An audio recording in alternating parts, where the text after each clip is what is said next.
Today we're reading Walt Disney's Pinocchio and his Puppet Show Adventure, and this is not the huge Disney classics kind of book, but kind of a smaller book that was released, so it's a little bit different.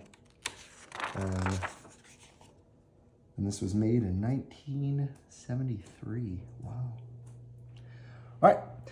There was once a kind old man named Geppetto. He lived in a little house with his goldfish Cleo and his cat Figaro. Another friend, Jiminy Cricket, lived in the house too. Geppetto could make wonderful things out of wood. One day he made a puppet that looked just like a boy. He called the puppet a Pinocchio. "Oh, how I wish Pinocchio was a real boy," he said. "It would be fun to have a son." A good fairy heard Geppetto's wish, and that night she came to his house when everyone was sleeping. She touched Pinocchio with her wand. Suddenly, the little wooden puppet came to life. And what did Pinocchio do first?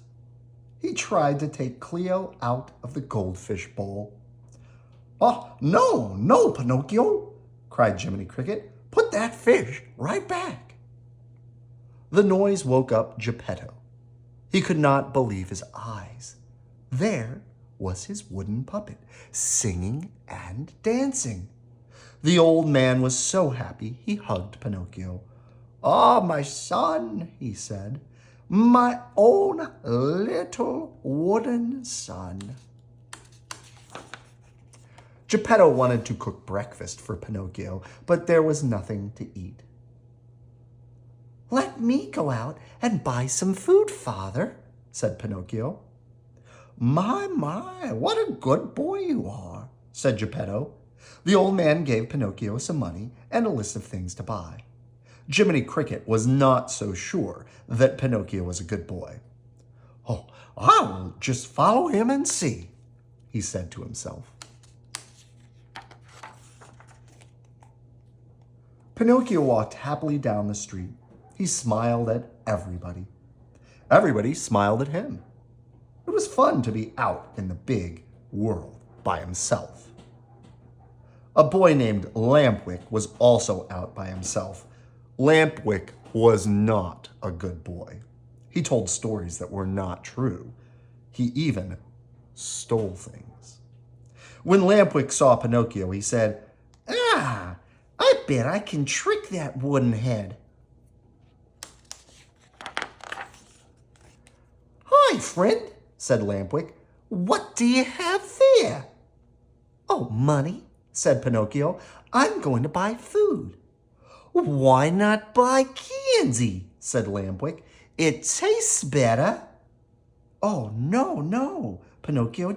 Oh, no, Pinocchio, don't listen," called Jiminy Cricket. Pinocchio paid no attention. He followed Lampwick to the candy store. "Where did you get so much money?" asked the lady at the candy store. "Oh, my father gave it to me," said Pinocchio. "To buy candy?" asked the lady. Yes, to buy candy." This was not true. Suddenly, Pinocchio's nose started to grow longer. He took his candy out of the store as fast as he could.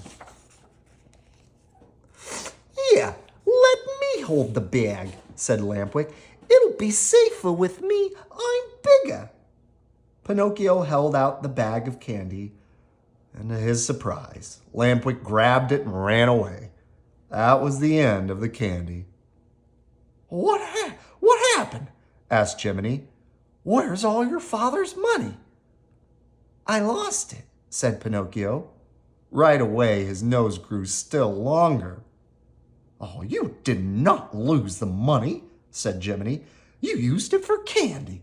Well, at least take what's left and buy a little food for Geppetto." As he walked towards home, Pinocchio held the bag of food in front of his face. He did not want anyone to see his long nose.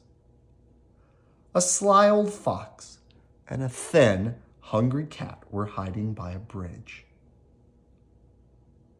Look at that little wooden head, said the hungry cat. He has a sack of food.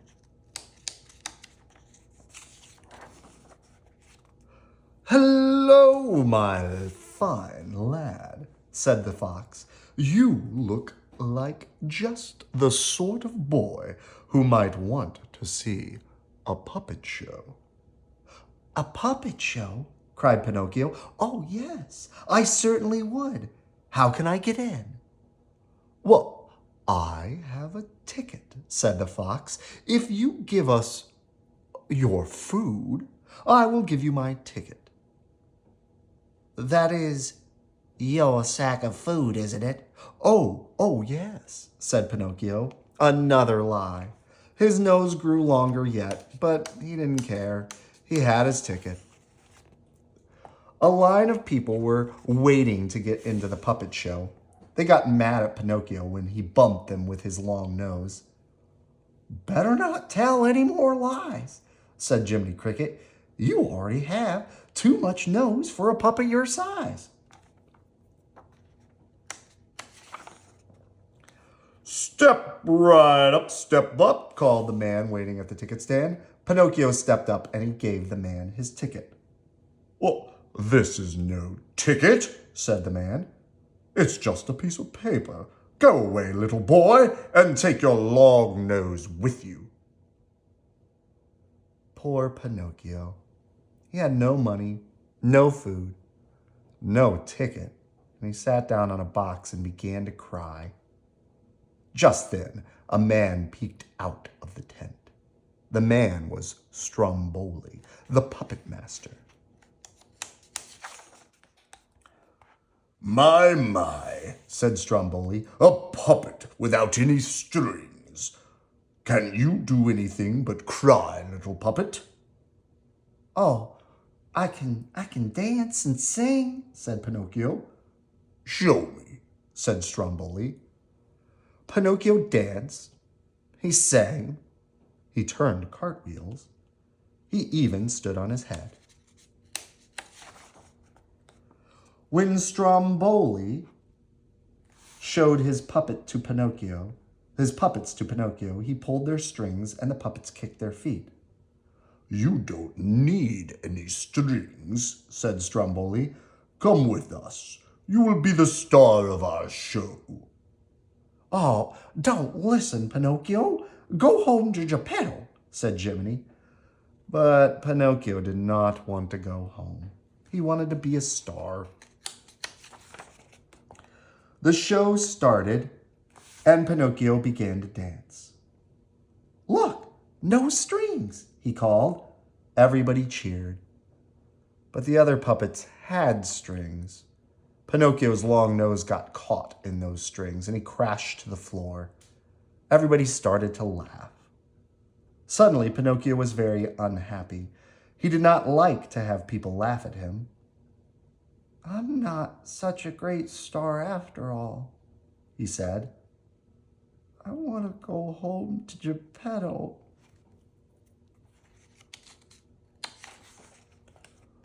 Oh, no, you are not going home, said Stromboli. You belong to me now.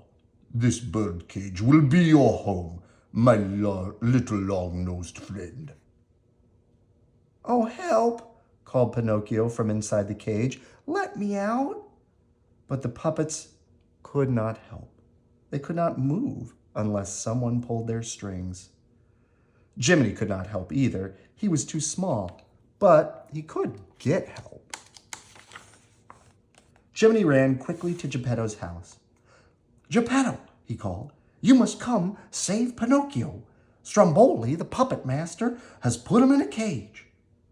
Oh, my poor little Pinocchio in a cage, said Geppetto. The old man followed Jiminy down the dark street. He was carrying a lantern in one hand. They found Pinocchio in his cage in Stromboli's tent. Oh, don't worry, my son. I will help you, said Geppetto. He opened the cage and lifted Pinocchio out. And suddenly Stromboli came running. "A thief!" he cried. That is my puppet." "Run, Pinocchio!" shouted Geppetto. Pinocchio ran, and Geppetto ran too, but the old man did not see the open trunk. He fell into it. "Ah, now I have you!" shouted Stromboli in a terrible voice. "I will save you, father," called Pinocchio, and quickly he went up a ladder to a place where the puppets were hanging. Pinocchio dropped the puppet strings and all onto Stromboli. The puppet master could not move. Geppetto was safe. "Oh, my good boy, brave Pinocchio," said Geppetto, and he hugged his little son. As fast as they could, Geppetto, Pinocchio, and Jiminy ran off towards home. As soon as they were safe at home, Geppetto took a good look at Pinocchio. What happened to your nose?" he cried. "Well, tell him the truth now," said Jiminy. This time, Pinocchio did tell the truth. He told Geppetto about everything, just as it happened. And while he talked, his nose got shorter and shorter. And finally, it was just the way Geppetto had made it. Never again, Pinocchio decided, would he tell another lie.